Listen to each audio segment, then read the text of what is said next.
In Magic the Gathering, there was a card called Wheel of Fortune, which discarded each player's hands and drew them 7 cards. At 3 cost, it was a completely busted card and was very quickly restricted in competitive play. In reference to Wheel of Fortune, many Lorcana players refer to decks running a whole new world as wheel decks, as the 2 cards have similar mechanics. And being in the steel color, decks that run a whole new world are sometimes referred to as steel wheel decks. A steel wheel in poker is a straight flush from ace through 5, which is effectively an unbeatable hand. Whatever the case may be, a steel wheel is just a phrase that implies that you're going to have a good time. One of the top ladder players on Pixelborn who plays this deck a lot is Wonderland. An incredible deck pilot and extremely scary opponent to face, Wonder actually posted his stats with the yellow steel wheel deck recently, and his stats are nothing short of phenomenal. 80% win rate over 100 games, and this is at the top ladder where most of the opposition is fairly competent. And I say most, but there's a few stragglers who somehow snuck in. Let's see how a player like Wonder abuses the mechanics of a whole new world. The first asymmetrical advantage a player can gain is tempo. Fundamentally, if you go first, you have a tempo advantage as you're the proactive player and the opponent must react. And in Lorcana, with the way the questing system works, especially with aggro decks, you guys should know how important winning the coin flip and going first is. So if we reset the game with a whole new world, it's still the player who casts its turn to act, and he gets to see and play his new 7 cards first, gaining the proactive tempo advantage. But you might say, hey, this card costs 5 ink to cast, so you can't play anything. Well, the deck also abuses the ink acceleration of lanterns to gain an ink advantage over the opponent after resetting the game. There's a reason the 2 most common whole new world decks are Blue Steel Ramp, which turns all their cards into ink before restarting the game, and this Yellow Steel deck. Aside from the lanterns, we abuse the fact that a whole new world is a song, and a timeless one I might add, shout out to Leah Salonga, and we can sing it out for free. That's right, 0 ink, mana, energy, dineros, whatever you want to call it. Ariel can sing it out by turn 4, and can even grab the card, which makes Yellow Steel one of the most obvious color combos to abuse the card.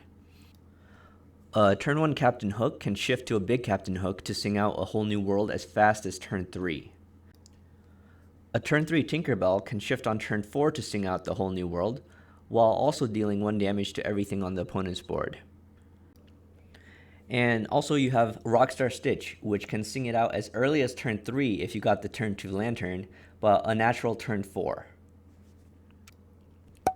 Just look at this example of a turn 3 shifted Captain Hook with Lantern that sang Whole New World on the play. We have a 2/5 and sometimes a 5/5 body that can't even be challenged.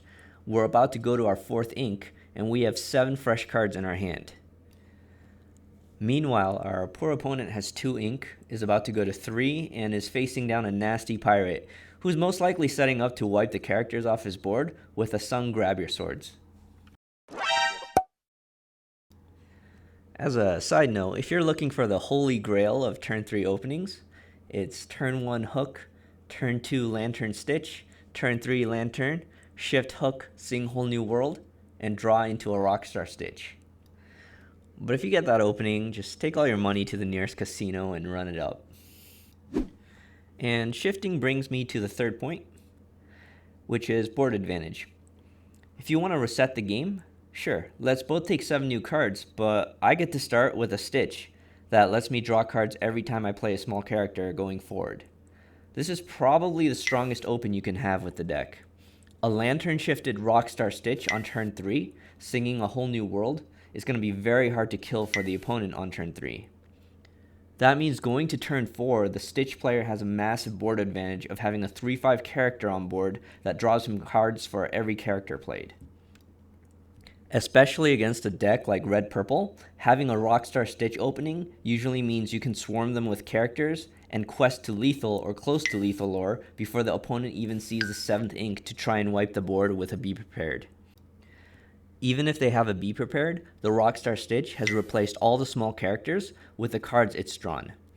And with shifted characters, you typically invest 2 cards to get an upgraded character, as well as the ink investment in playing the shifted character in a normal game. But your card count in your hand will probably be somewhat depleted. But with a whole new world, you just draw a full 7 new cards after investing in your shifted character. Now that's a good investment. And if the last points weren't enough, the deck also interacts with this discard pile.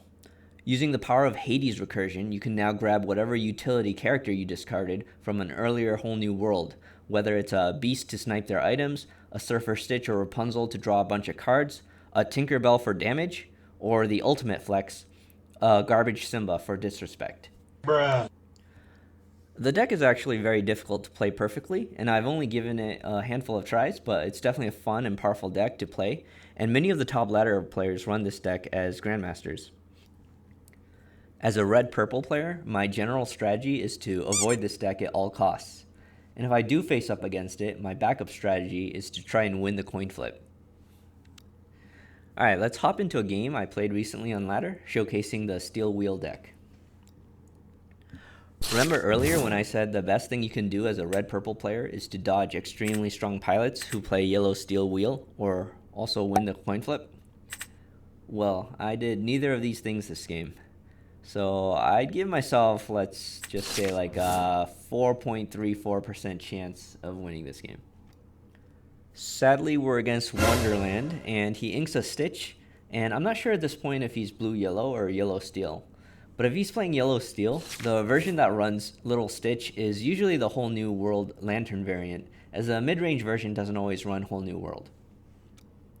I go ahead and ink Aladdin, as he's pretty high cost, but inking Dragon Maleficent is probably better here.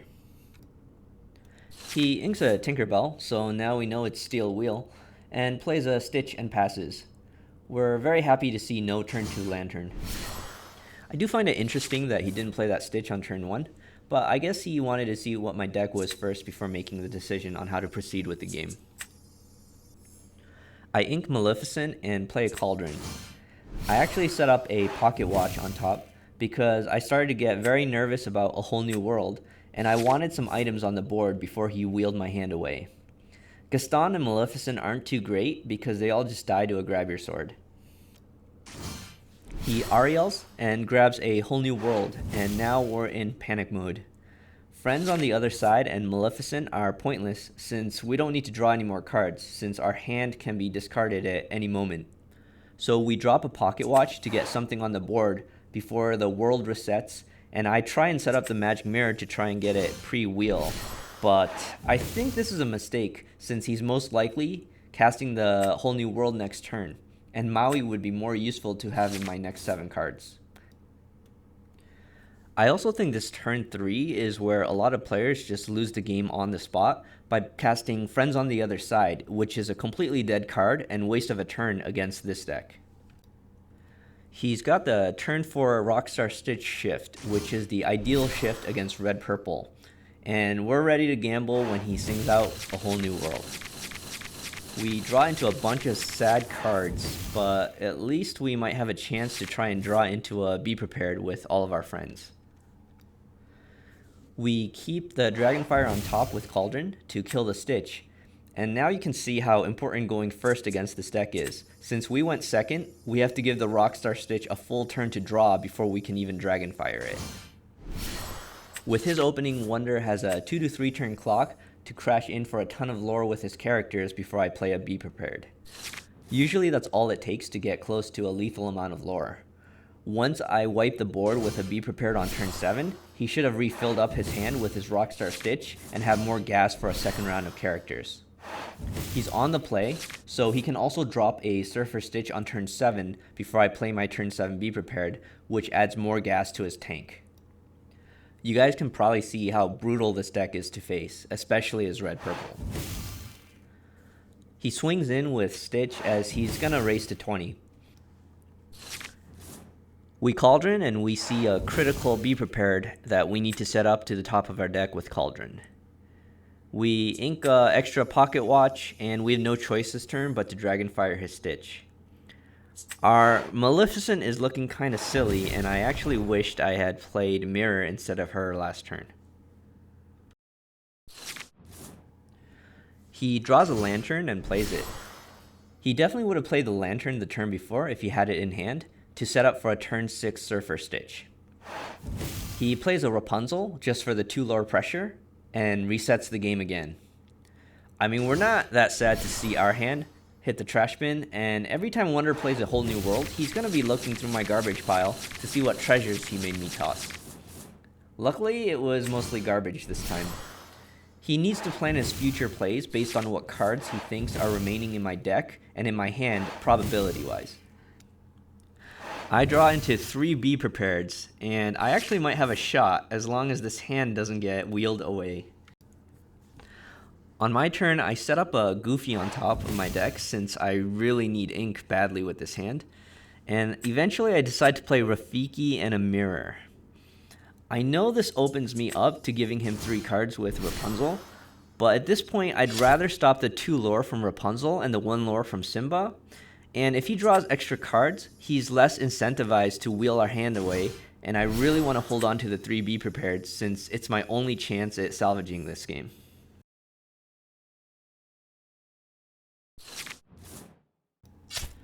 He of course takes the Rapunzel trade and draws 3, and we feel a little safer about keeping our hand intact since I don't think he'll want to cast Whole New World when he has an 8-5 hand advantage against me. We ink the Goofy we drew and we're ready to play Be Prepared for most likely the next 3 or 4 turns. He plays Rockstar Stitch and starts refilling his hand. This is just absolutely brutal for us. We're gonna have to be prepared again.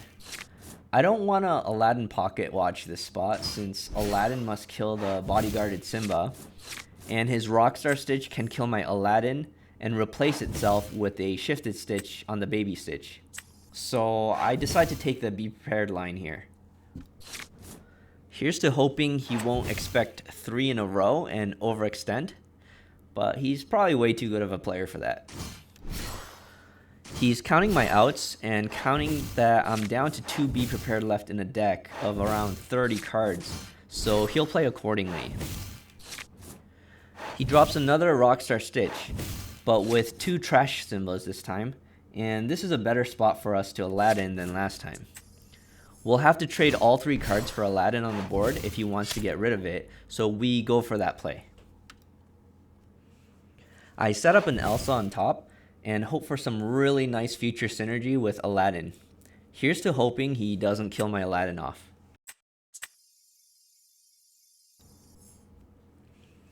He beasts away my Mirror and plays Hades, grabbing another Hades. I think he should have killed off my Aladdin here as I have no Mirror now and he has mega card advantage. And I think my Aladdin has greater value than his Rockstar Stitch. But decision making with his deck is really tough, so if he's holding on to a bunch of low cost characters that he can draw, leaving my Aladdin up might be okay. He doesn't quest, so my Aladdin has no targets. I have a very tricky turn, and I'm not sure what the right play is. I can swing in with Aladdin and clear the board with a cast Be Prepared, or I can sing Be Prepared and drop an Ursula, or I can Elsa and take another trade with Aladdin, probably removing his Rockstar Stitch. But again, I'm not really sure what the best play here is, and I ended up with just going with sing Be Prepared and play Ursula. Ursula is a very beefy quester that's really hard for Steel to deal with, so I was hoping if I can chain a couple Ursulas into Elsas, I might be able to snatch the game from him. He starts chaining Hades together again to bring back a beast for my pocket watch eventually, I assume. And my only shot now is to play Elsa and try racing him with my 3 Lord dump trucks. I need to draw into some sick chain of cards to pull this off, and Cauldron is coming in pretty clutch to help set me up with this.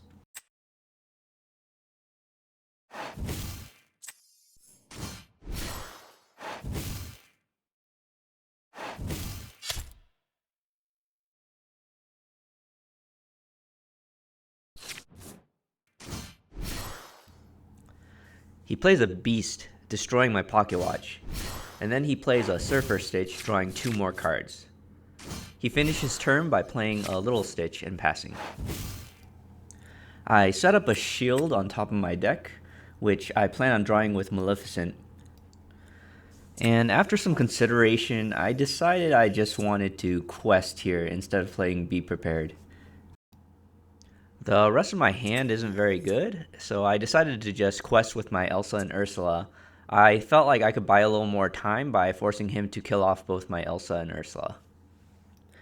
I Dragonfire the Stitch, and then I draw my shield with my Maleficent.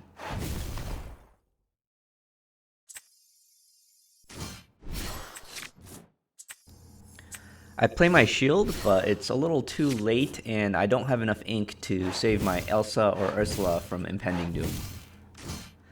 He drops yet another Surfer Stitch and drops 2 more cards.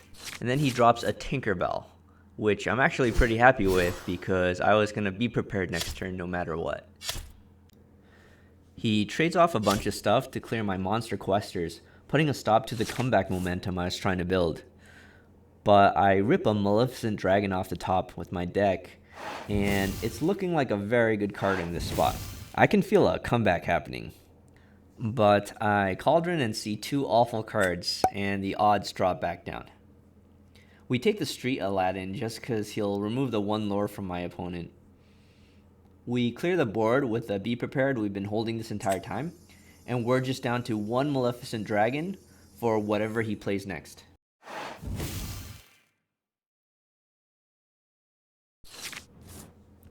He plays Beast on his turn, destroying my absolutely god-tier Cauldron that's been putting in work this whole game.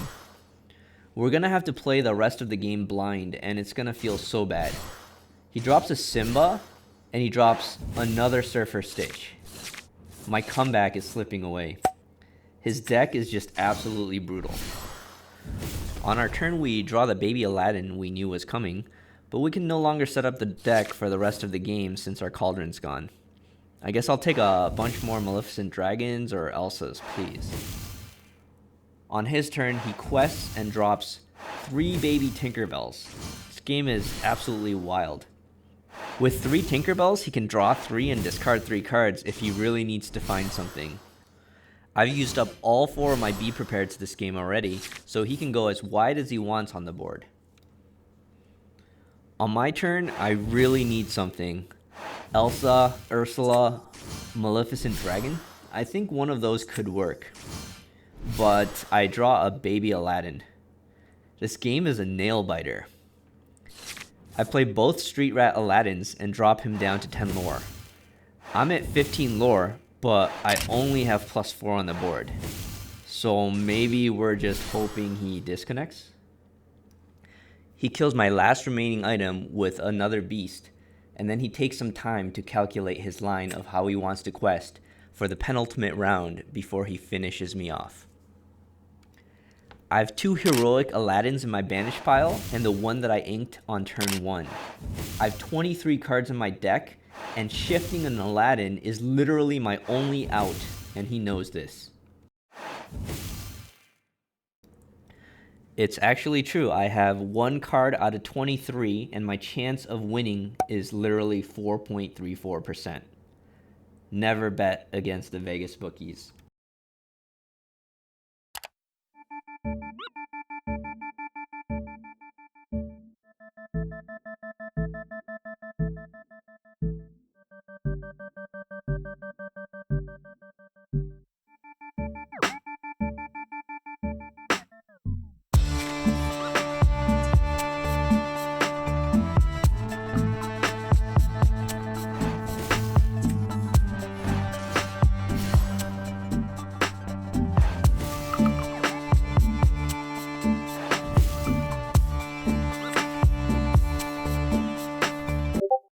Some people call it luck and some people call it skill. I call it destiny.